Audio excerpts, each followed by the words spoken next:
নমস্কার বন্ধুরা, জয়ার পাকশালাতে সবাইকে স্বাগত। আজকে দই বড়া করে দেখাবো। এর সঙ্গে এর মধ্যে যে টক মিষ্টি তেঁতুলের চাটনি দেওয়া হয় আর আরেকটা গ্রিন চাটনি, খুব সুন্দর টেস্ট, সেই দুরকম চাটনিও এর সঙ্গে আমি করে দেখাবো। রেসিপিটি পুরো দেখার অনুরোধ রইল। আসুন দেখে নেওয়া যাক এটা আমি কিভাবে বানাচ্ছি। এর জন্য আমি এই বিউলির ডাল 8 ঘন্টা ভিজিয়ে রেখেছিলাম। একটা মিক্সিং জার নিয়েছি, তার মধ্যে ডালগুলো জল থেকে ছেঁকে ছেঁকে নিয়ে এর মধ্যে দিয়ে একটা মিহি পেস্ট বানিয়ে নিয়েছি। একটা বড় পাত্রের মধ্যে এটা আমি ঢেলে নিচ্ছি। এর মধ্যে আমি হাফ চামচ জিরা দিলাম আর হাফ চামচ মৌরি দিলাম। হাফ চামচেরও একটু কম নর্মাল নুন দিলাম আর সামান্য একটু বিট লবণ দিয়েছি। দিয়ে খুব ভালো করে এটা ফেটিয়ে নিতে হবে। এটা এইভাবে ক্লকওয়াইজ নিতে হবে, যেদিকে ঘোরাবেন একই দিকে, তাহলে এটা খুব সুন্দর ফ্লপি একটা পেস্ট হবে। আমি এইভাবেই 5-6 মিনিট খুব ভালো করে ফেটিয়ে নিয়ে নিলাম। দেখুন এটা ফুলে ডবল হয়ে গেছে। এটা হয়েছে কিনা একটা বাটির মধ্যে জল নিয়ে তার উপরে যদি এইভাবে দিলে, এটা ভেসে থাকলে তার মানে এটা হয়ে গেছে ফেটানো। আমি একটা কড়াই বসিয়ে নিয়ে তার মধ্যে ভাজার জন্য তেল দিয়ে দিলাম। এটা ডুবো তেলে ভাজতে হবে। এবারে আমি হাতে করে করে বড়ার মতো, আর আমি যতবার এইটা বড়াটা নিচ্ছি তার আগে হাতটা একটু ধুয়ে নিচ্ছি। নিয়ে করলে কি হবে, এটা খুব সুন্দর গোল গোল একটা বড়া শেপে এটা দিতে পারা যাবে আর হাতের মধ্যে আটকে থাকবে না। আর তেলটা কিন্তু খুব গরম এখানে করিনি, এখানে একদম মিডিয়াম টু লো ফ্লেমে রেখেছি। আর জাস্ট একটু গরম হয়েছে তখনই আমি এই বড়াগুলো দিতে শুরু করেছি।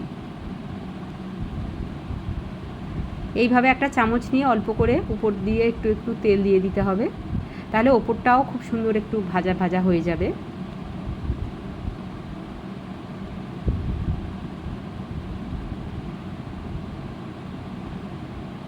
আমি এক পিঠ হালকা হয়ে গেছে, আর এক পিঠ একটু উল্টে দিচ্ছি।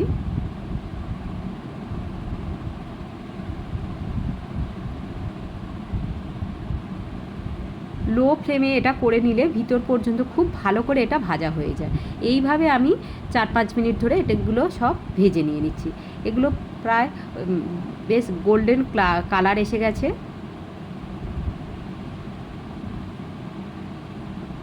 আর বেশি কড়া ভাজবো না। এবারে এগুলো আমি তেল থেকে সমস্ত তুলে নিচ্ছি।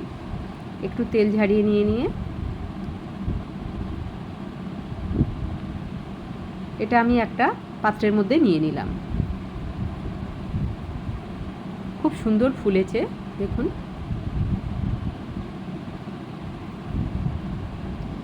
একটা প্লেটের মধ্যে আমি এটা নিয়ে আমি একটা ভেঙে দেখাচ্ছি। ভিতরটা খুব সুন্দর জালি জালি, খুব ভালো হয়ে গেছে। আমি একটা গামলার মধ্যে জল নিয়ে নিলাম, হাফ লিটার জল নিলাম। তার মধ্যে 1 চামচ চিনি নিলাম আর হাফ চামচের একটু বেশি নুন নিলাম। নিয়ে খুব ভালো করে জলটা মধ্যে এই দুটো মিশিয়ে নিলাম। এটা মেশানো হয়ে গেছে। এবারে আমি যে বড়াগুলো করে রেখেছিলাম তার মধ্যে থেকে বেশিরভাগটা আমি এর মধ্যে ডুবিয়ে দিচ্ছি। এটা আমি 3-4 মিনিট এইভাবে আমি রেখে দেব। আর কিছু বড়া আমি রেখে দিয়েছি, এটা আমি রেখে দেব এইভাবে একটা এয়ারটাইট বক্সের মধ্যে রেখে। আপনি ডিপ ফ্রিজে এটা রেখে দিলে এটা এখন 20 দিন থেকে 1 মাস এইভাবে ভালো থাকবে। বড়াগুলো হয়ে জলের মধ্যে থেকে আমি এইভাবে একটু হালকা করে চিপে নিয়ে জলটা একটু বের করে দিচ্ছি আর সেগুলো রেখে দিচ্ছি।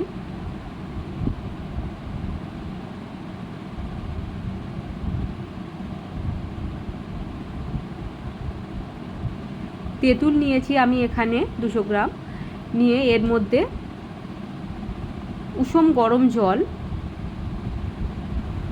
1 বাটি উষম গরম জল দিয়েছি, দিয়ে ওটা ভালো করে মেখে রেখে দিলাম। একটা মশলা বানিয়ে নেব। এর জন্য 1 চামচ ধনিয়া নিয়েছি, 1 চামচ জিরা, 1 চামচ মৌরি, অল্প একটু গোলমরিচ আর 5-6টা শুকনো লঙ্কা। এটা শুকনো কড়াইতে ড্রাই রোস্ট করে আমি এটা মিহি পেস্ট করে নেব। গ্রিন চাটনির জন্য এখানে ধনিয়া পাতা নিয়েছি আমি বেশ কিছুটা, পুদিনা পাতা অল্প একটু দিয়েছি, 2টো কাঁচা লঙ্কা, আদা 1/2 ইঞ্চির একটু বেশি, 2 চামচ টক দই, 1/2 চামচ বিট লবণ আর নর্মাল লবণ 1/2 চামচেরও একটু কম, আর এর মধ্যে সামান্য 2 চামচ জল দিয়ে আমি একটা মিহি পেস্ট বানিয়ে নেব। পেস্ট করা হয়ে গেছে। এর মধ্যে আমি অর্ধেকটা পাতিলেবুর রস দিয়ে দিচ্ছি। এই চাটনিটা আপনারা যে কোনো কিছুর সঙ্গে খেতে পারেন, যে কোনো ভাজা কিছুর সঙ্গে। কড়াই বসিয়ে নিয়েছি। এবারে আমি তেঁতুলের চাটনিটা করে নেব। এর মধ্যে চিনি দিয়ে দিলাম, 1/2 বাটির একটু কম। এইভাবে একদম গরম কড়াইতে চিনিটা দিয়ে বেশ কিছুক্ষণ এটা ভেজে নেব। হালকা কালার ধরতে আরম্ভ করেছে, এটা ক্যারামেল হয়ে গেছে। এইভাবে যদি চাটনিটা করা যায়, চাটনির কালারটা খুব সুন্দর হয়। এর মধ্যে কিছুটা জল দিয়ে দিলাম, ক্যারামেলটা ভেঙে নিয়েছি। এবারে যে তেঁতুলটা আমি গুলে রেখেছিলাম, একটা ছাঁকনি দিয়ে ছেঁকে সেটা আমি দিয়ে দিচ্ছি।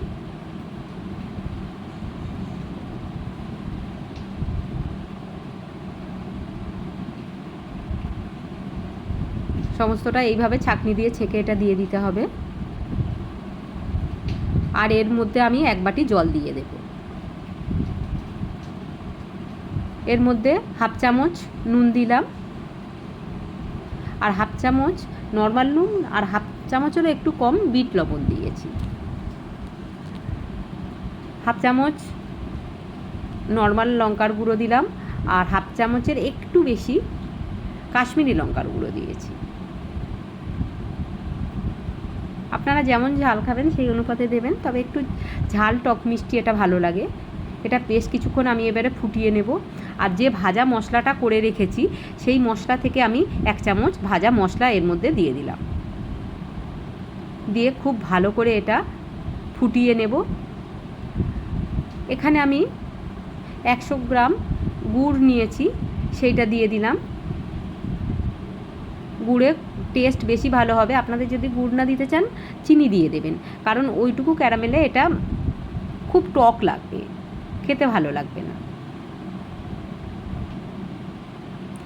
ওটা হয়ে গেছে আমার। এদিকে আমি একটা বাটি বড় গামলার মধ্যে দই নিয়ে নিয়েছি, তার মধ্যে 1/2 চামচ বিট লবণ নিয়ে খুব ভালো করে এটা আমি ফেটিয়ে নিয়ে নেব। একটু পাতলা করে খুব সুন্দর করে এটা ফেটিয়ে নিয়ে নেব।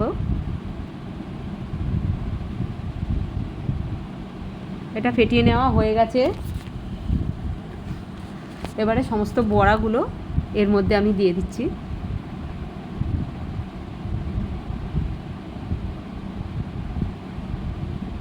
রেসিপিটি ভালো লাগলে লাইক, শেয়ার, কমেন্ট এবং সাবস্ক্রাইব করতে ভুলবেন না। পাশে থাকা বেল আইকনটি প্রেস করে দেবেন। আমার নেক্সট ভিডিওর নোটিফিকেশান সবার আগে আপনার কাছে পৌঁছে যাবে।